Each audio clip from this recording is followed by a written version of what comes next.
I'm Ian Hardingham, and I am the designer and lead programmer on Mo7's games, including Frozen Synapse and Frozen Synapse 2. I'm here today to talk to you about two major gameplay changes in Frozen Synapse 2 beyond the original. The first big change is to how units engage other units and their behaviour while they're doing so. In Frozen Synapse 1, when your unit sees someone else and engages them, they stop. They wait until they've finished engaging to continue going on their plan. As we can see here, the green guy is going to start moving, he's going to see a red guy coming around the corner and he's going to stop to engage him, and only when he's finished engaging him will he continue on his plan.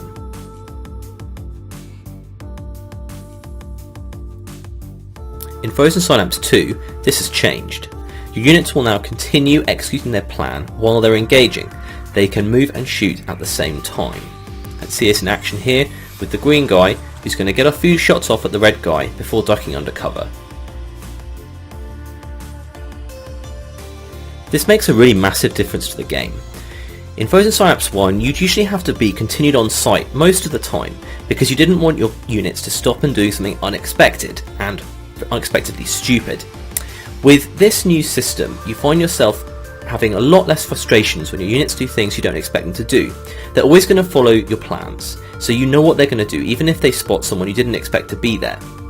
And broadly speaking, as long as they end up somewhere safe, they're much less likely to die because, again, something unexpected happened.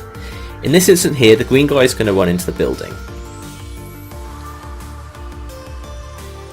In Frozen Synapse 1, he would have stopped when he saw the red guy at the top, and he would have engaged him, and he would have lost. Now, with this system, he doesn't have that problem. If he has time to shoot the guy before he ducks back into cover, that's great. He'll win. This makes playing Frozen Synapse 2 so much more enjoyable, because it removes one of the core frustrations of Frozen Synapse 1. This also leads to combat engagements being much more exciting. Units can run, jump into cover, get a few shots off, fail to kill their foe, and it tends to lead to gameplay where both players are ducking into cover much more often and being more aggressive in the middle of turns.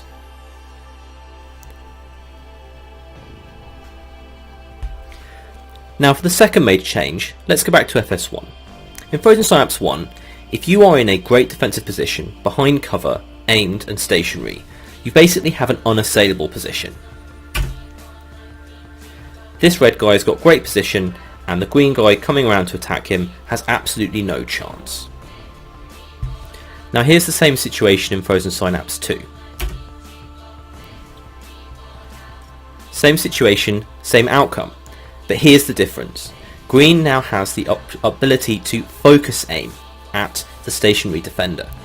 With any move aim order, there is something called the focus diamond, and if you first encounter an enemy within the focus diamond, you get a massive boost to your time to aim. Let's see that in action here. A hugely quick kill, a focus aim kill.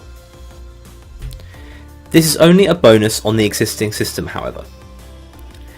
All of the existing rules of engagement apply, so the guy standing still behind cover still has the advantage.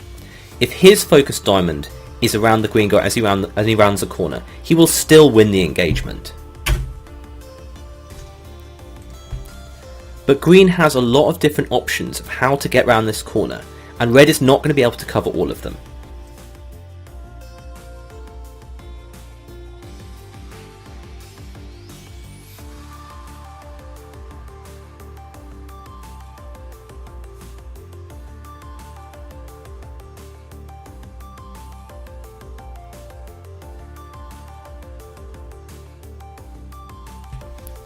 Red can also move his defensive position to try and get out of the way of green's focus.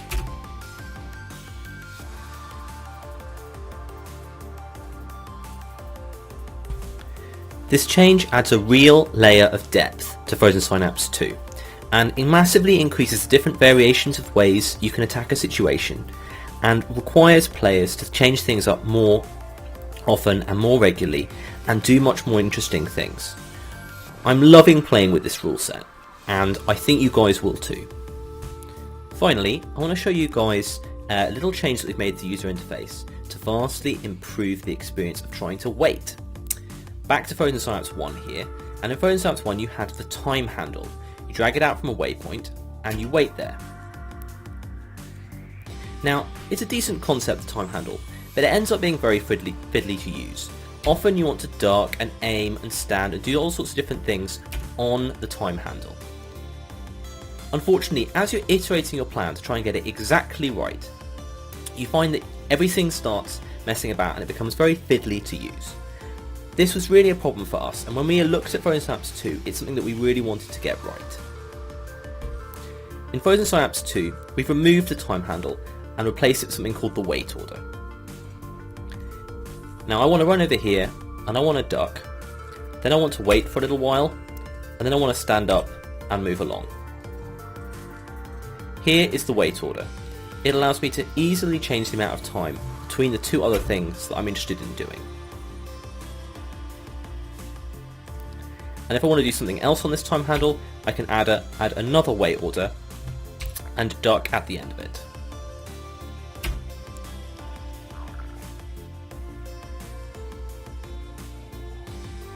Now, this is a really nice change that is so much easier to use. It's a lot easier to create really complicated plans that involve ducking, standing, timing of things, and it's a lot less frustrating to use. I think you guys are going to like this a lot as well. Thank you for tuning in to listen to me jabber about this game, and please keep an eye out on our YouTube channel for the next development video. Goodbye.